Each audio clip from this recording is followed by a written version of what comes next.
हम लोगों ने पिछले 3 लेक्चर में करंट इलेक्ट्रिसिटी के कॉन्सेप्ट डिस्कस करे थे जो बोर्ड के लिए थे. Now we will do some numerical problem which will be useful for your board exam. एक क्वेश्चन ले रहा हूं मैं.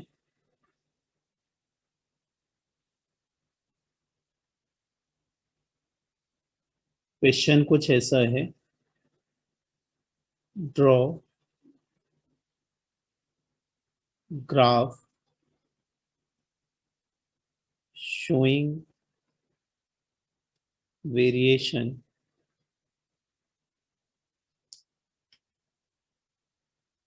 of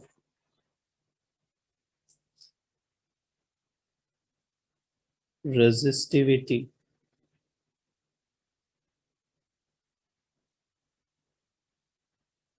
of number 1 conductor and number 2 semiconductor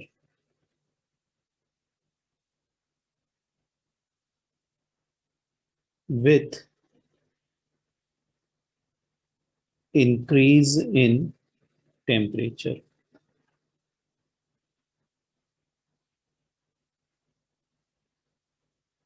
देखो सॉल्व करते हैं इसको. ये वैसे काफी इजी क्वेश्चन है. हम देखते हैं पहले कंडक्टर के लिए रेजिस्टिविटी और टेम्परेचर में कैसा ग्राफ बनेगा. वो जो कंडक्टर होती है, कंडक्टर मटेरियल जो भी होंगे उनके लिए रिलेशन कुछ ऐसा लिखते हैं. रो का ये फॉर्मूला होता है m/n/e² टाउ. m इलेक्ट्रॉन का मास, n number density, e electron का चार्ज और टाउ रिलैक्सेशन टाइम होता है. तो जब आप टेम्परेचर इंक्रीज करोगे तो m/n/e में कोई भी वेरिएशन नहीं आता. यहाँ पर अगर मैं टेम्परेचर को इंक्रीज कर दूं तो इलेक्ट्रॉन की काइनेटिक एनर्जी बढ़ जाती है. उससे इलेक्ट्रॉन का कोलिजन्स बढ़ जाएगा कंडक्टर के अंदर, और कोलिजन बढ़ जाएगा मतलब वो टक्कर जल्दी जल्दी करेंगे. तो इसकी वजह से क्या होता है, रिलैक्सेशन टाइम कम हो जाता है. ये जो टाउ है ये कम हो जाएगा. और इस रिलेशन में देखो रो जो है, rho is inversely proportional to relaxation time. तो रिलैक्सेशन टाइम कम होने का मतलब रो इंक्रीज हो जाएगा. तो मेटल्स जो होते हैं, कंडक्टर्स जो होते हैं, उनके लिए टेम्परेचर इंक्रीज करने से क्या होगा, रो की जो वैल्यू है ये इंक्रीज हो जाती है. तो हम कुछ ऐसा ग्राफ बना सकते हैं. अगर आप यहाँ पर वाई एक्सिस में रो और एक्स एक्सिस में टेम्परेचर ले लें तो मेटल्स के लिए कुछ ऐसा ग्राफ बनेगा. टेम्परेचर के साथ रेजिस्टिविटी इंक्रीज होती चली जाती है. तो ये तो हुआ कंडक्टर के लिए. सेमीकंडक्टर के लिए भी देख लेते हैं. तो पॉइंट नंबर 2 फॉर सेमीकंडक्टर.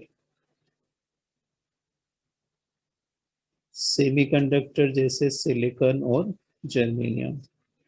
तो एस अगर हम रो लिखें तो रो का फॉर्मूला होगा m और n/e² टाउ.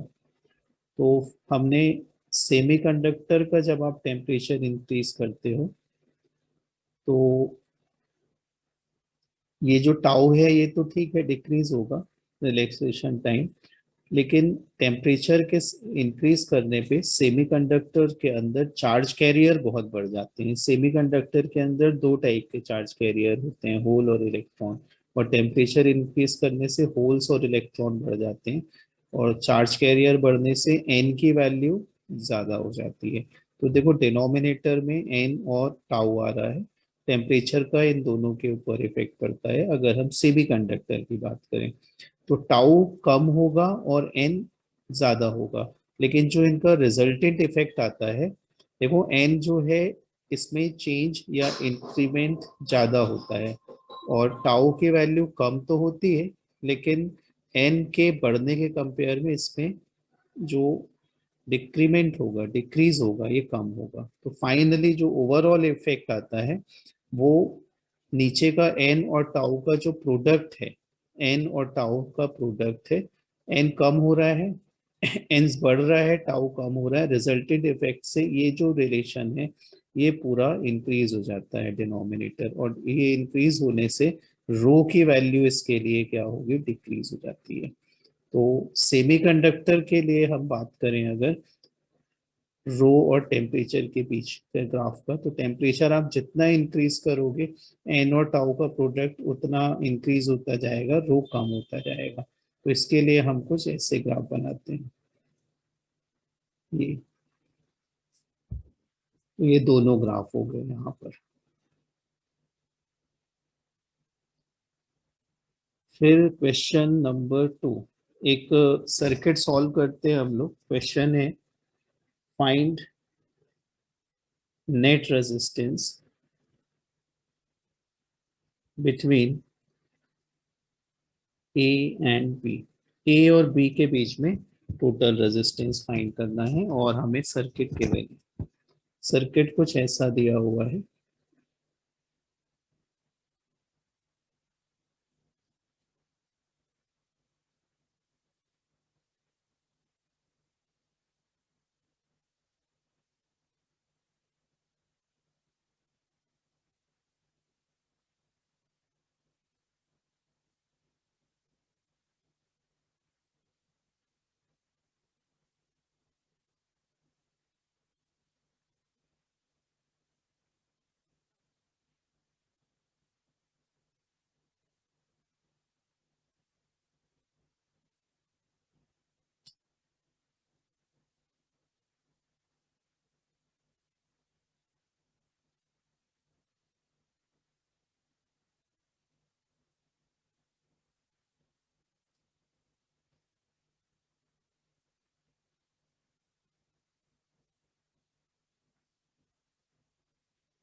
ये आपको सर्किट दिया हुआ है, इसमें हमें टोटल रेजिस्टेंस फाइंड करना है, ये ए टर्मिनल और बी टर्मिनल के बीच में।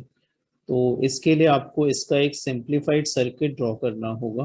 तो इसमें थोड़ा इमेजिनेशन की ज़रूरत है। आप देखें ध्यान से, ये जो ए पॉइंट है इसको अगर हम ऐसे खींच के बाहर की तरफ कर लें, ये ए पॉइंट जो है इसको खींच के बाहर की तरफ कर लें और ऐसे बी पॉइंट को बाहर की तरफ कर लें, तो ये जो पूरा जो सर्किट है आपको कुछ ऐसा दिखाई देगा।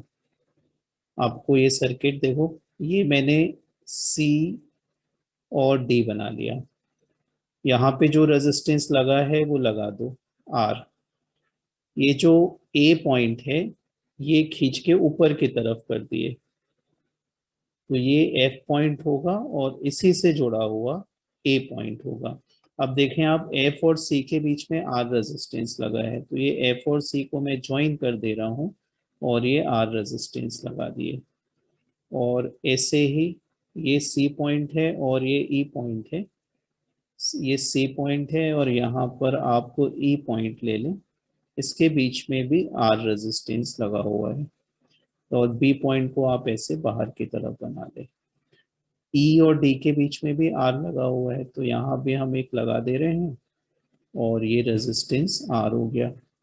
और एफ और डी के बीच में भी लगा हुआ है, तो ये एफ है और ये डी है, तो इसके बीच में भी देखो ये आर लगा हुआ है। तो अब ये जो सर्किट है, इस सर्किट में ये व्हीट स्टोन ब्रिज का सर्किट बन गया। ए सी बी टी, ये व्हीट स्टोन ब्रिज का सर्किट बन गया। तो इसमें ये वाला जो डायगोनल में रेजिस्टेंस लगा हुआ है ये बैलेंस्ड व्हीट स्टोन ब्रिज है। आर, ये वाला आर और ये वाला आर, इनका रेशियो सेम होगा 1। ये आर और ये आर का रेशियो भी 1 होगा, तो this is the balanced wheat stone bridge.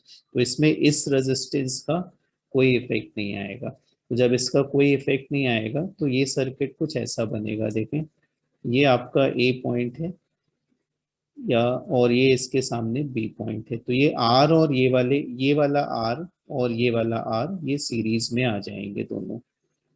ये आर और ये आर दोनों सीरीज में आ जाएंगे और बिल्कुल सेम नीचे से होगा, ये वाला आर और ये वाला आर ये दोनों भी सीरीज में आ जाएंगे। तो ये आर और ये आर आ गया। तो अब आर और आर टू आर, नीचे भी आर और आर टू आर, तो और इसका सिंपल सर्किट बनाएं तो ऐसा आ जाएगा। ये 2R हो गया और नीचे भी यहाँ पर टू आर लगा हुआ है, टू आर और टू आर पैरेलल में हो गए, ये ए पॉइंट है, ये बी पॉइंट है। तो जो नेट रेजिस्टेंस आएगा ए बी के बीच में, ये टू आर और टू आर पैरेलल में हो गए, तो जो इनका रिजल्टेंट है ये आ जाएगा, आर आ जाएगा। 1/2r और 1/2r सॉल्व कर लेंगे इसको ये वाले फॉर्मूले से। 1/r नेट होगा 1/2r प्लस 1/2r, ये 2/2r होगा, ये कैंसिल हो गया 1/r, तो इसलिए जो टोटल रेजिस्टेंस है ये आर के इक्वल हो जाएगा। तो ये आपका आंसर हो जाएगा।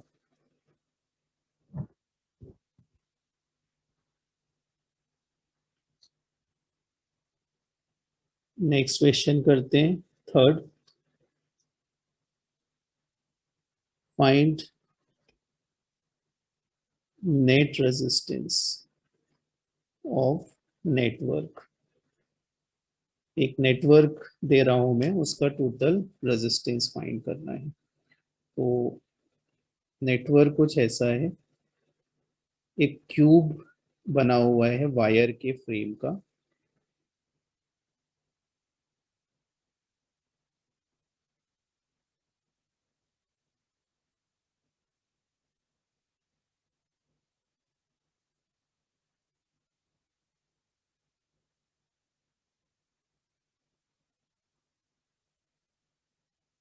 और इसमें हर एक ब्रांच का रेजिस्टेंस सेम है, हर एक ब्रांच में सेम रेजिस्टेंस लगे हुए हैं। 1 ओम हो सकते हैं, 2 ओम हो सकते हैं, जो भी सारी ब्रांच के रेजिस्टेंस की वैल्यू सेम है।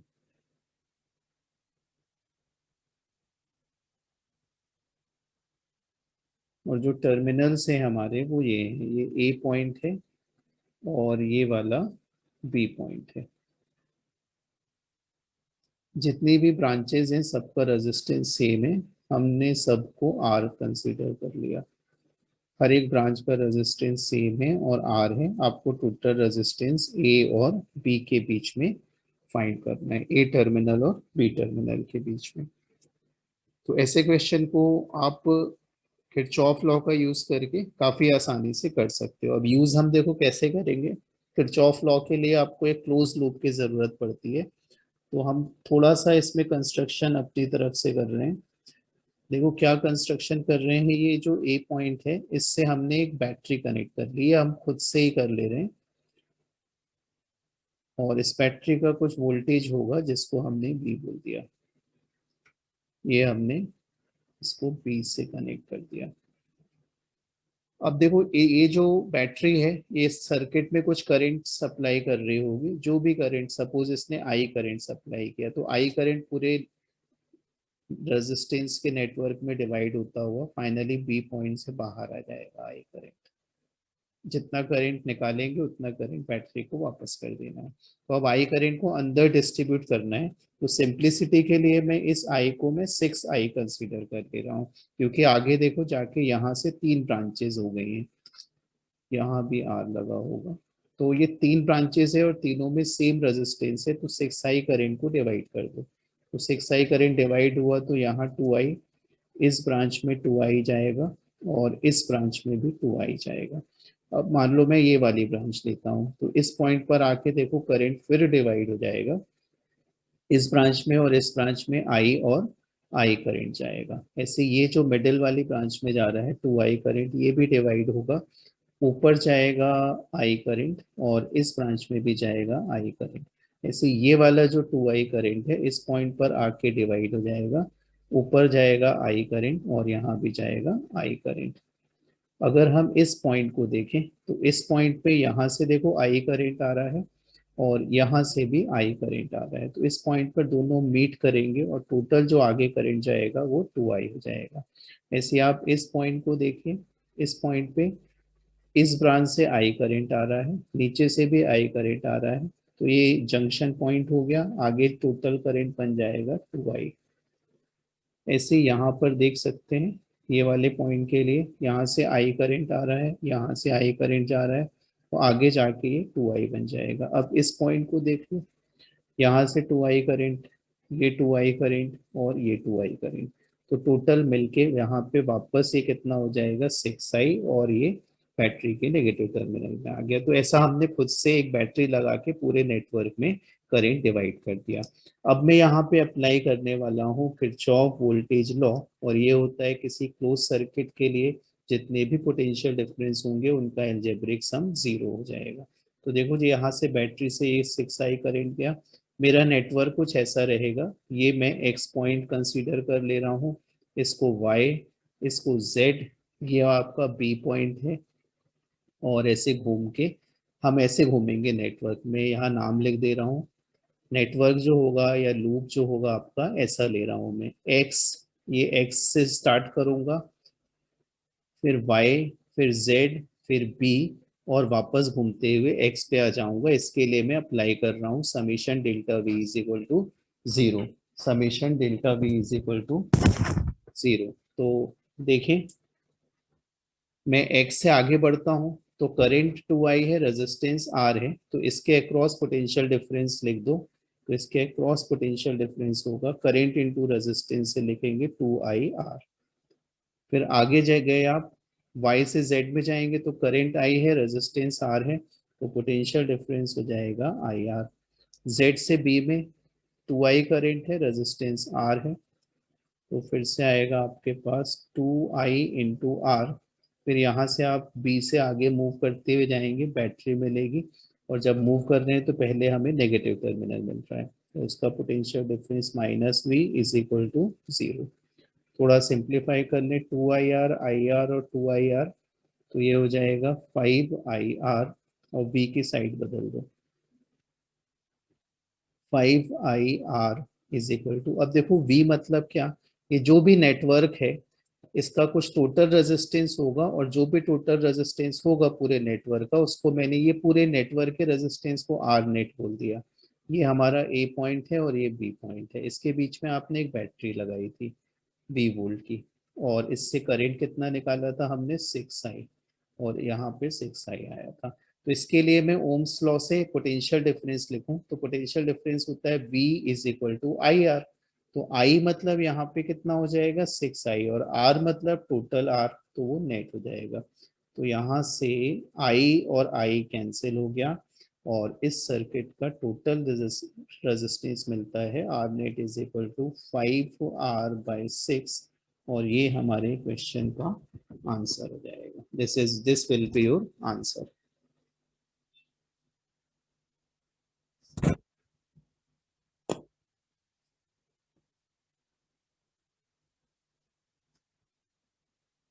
नेक्स्ट क्वेश्चन,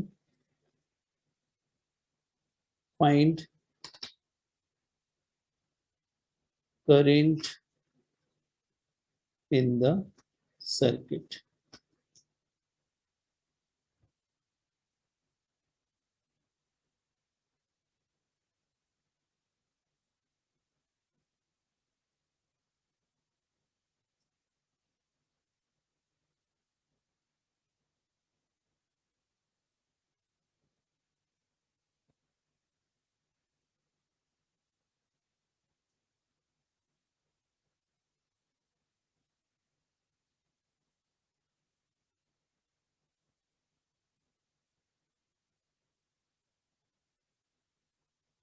ये हमारे पास एक सर्किट है, और इस सर्किट में आपको करंट की वैल्यू चाहिए। तो फिर से आप इस सर्किट में किरचॉफ लॉ लगाएंगे। मैं कॉर्नर का कुछ नाम दे दे रहा हूँ एक्स वाई जेड, और इसको पी दे दिया। और देखो, सबसे पहले इसमें करंट डिस्ट्रीब्यूट करना है, तो ये जो ऊपर वाली बैटरी है मैंने इसमें से कुछ करंट निकाल लिया, आई करंट।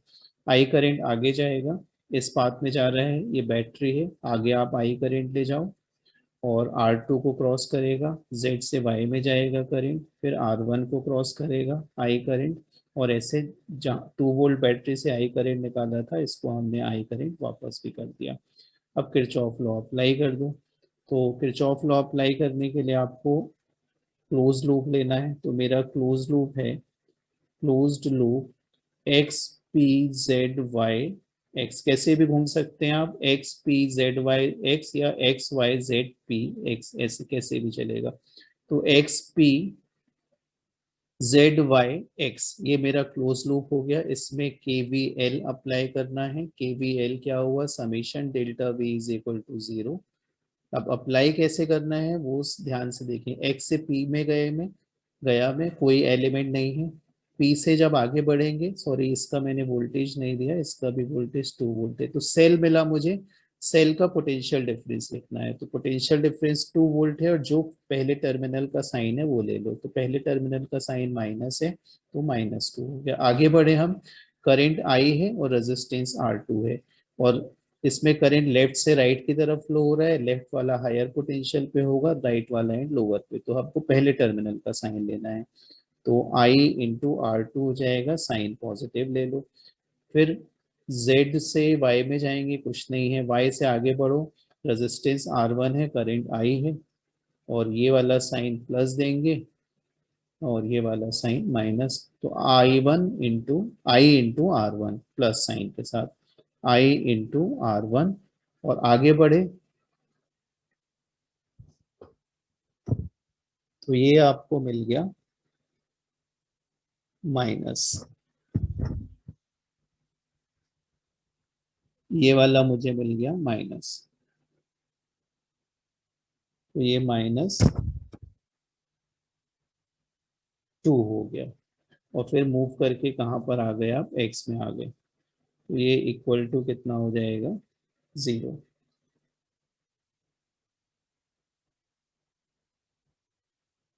तो इससे आप जैसे ही सॉल्व करोगे तो आपको आई की वैल्यू मिल जाएगी। R1 R2 आपको कुछ वैल्यूज दी जा सकती है। सपोज मैं R1 की वैल्यू को 1 ओम और यहाँ भी 1 ओम कंसीडर कर ले रहा हूँ, तो -2 -2 -4 होंगे, साइड चेंज कर दो तो 4 हो जाएगा।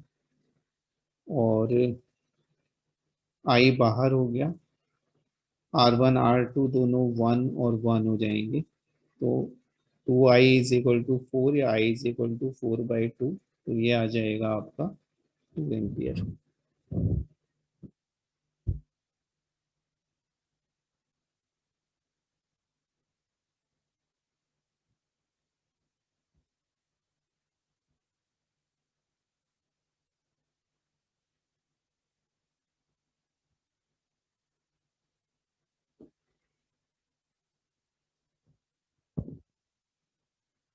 नेक्स्ट है question number 5। Find current through 2 ohm resistor. इसमें भी हमें एक सर्किट दिया हुआ है।